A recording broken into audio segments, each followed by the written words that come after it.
As billions of dollars in opioid settlement money continue to flow to states across the country, Spotlight on America is continuing its in-depth look at transparency over how that money is being spent.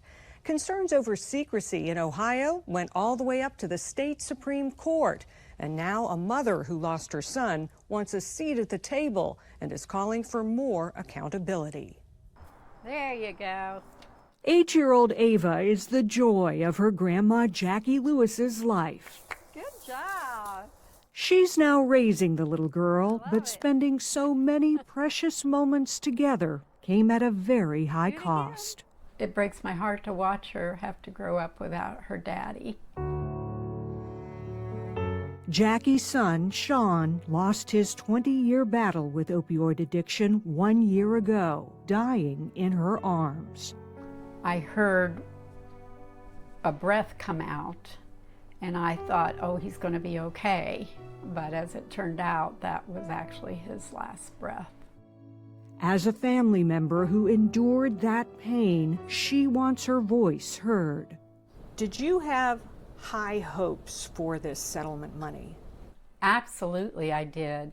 This would not exist for anyone if it wasn't for the people that have lost their lives already.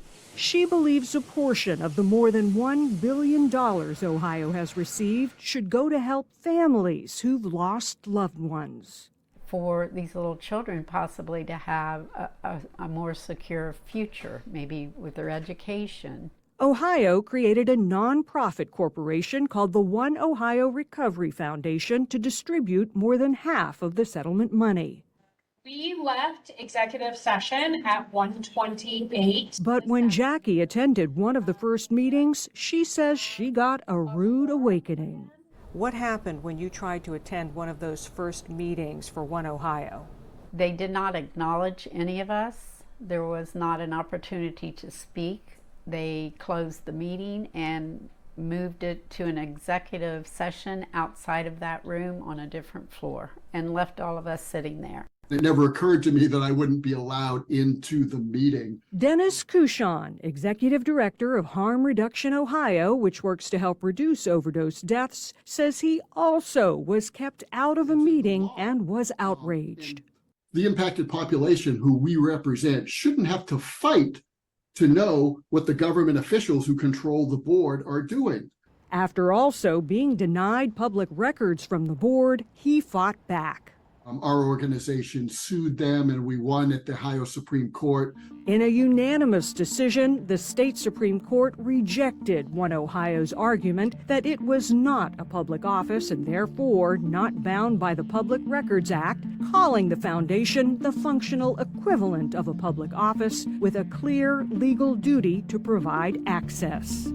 I want to welcome everybody to the meeting. The foundation does now post its monthly meetings, minutes, and policies on its website and told Spotlight on America in a statement the board has enacted policies including public reporting of finances, transparency policies, grant policies outlining criteria and decision-making processes, and other essential governance practices. They've had 50 secret committee meetings. But Cushon says his transparency concerns continued because several committee meetings where important decisions were made were still closed. What they're doing is they're spinning it to like they have a few select meetings that they have open and then they can boast about it. It's like how politicians see reality if they spin it. In a stunning development this summer, just 1 month after the Ohio Supreme Court ruling, the state legislature passed a law that overrides the court's decision, shielding One Ohio from public scrutiny. A 2-page amendment was inserted into the 9,000-page budget bill, saying One Ohio is not a state entity and therefore exempt from public records laws. Not only from public records in open meetings, but to exempt them from state law against bribery, state law that requires competitive bidding on contracts, and a whole bunch of stuff. Asked for reaction to the new law, One Ohio's spokesperson told Spotlight on America, One Ohio is arguably the most transparent nonprofit in the state of Ohio and will continue to operate that way. What was your reaction when the state legislature did that? I felt defeated. Angry. Well, it makes me wonder what else is going on there, quite honestly. That captured my son. Meanwhile, Jackie is just trying to carry on without her son or her granddaughter. Hi, Ava. How are you? Good. Jackie worries families like hers are being forgotten because she says no one who's lost a loved one is among the 29 members of the One Ohio board. Allow the people, impacted families, to have a voice at the table of power. What do you want me to know about what you've been through? It's been hard. Spotlight did request an interview with the new One Ohio executive director, but as of this recording, that has gone unanswered. We also submitted a public records request to find out how much money the board has spent to fight challenges to public records and meeting requests. So far, no response. For Spotlight on America, I'm Angie Moreschi.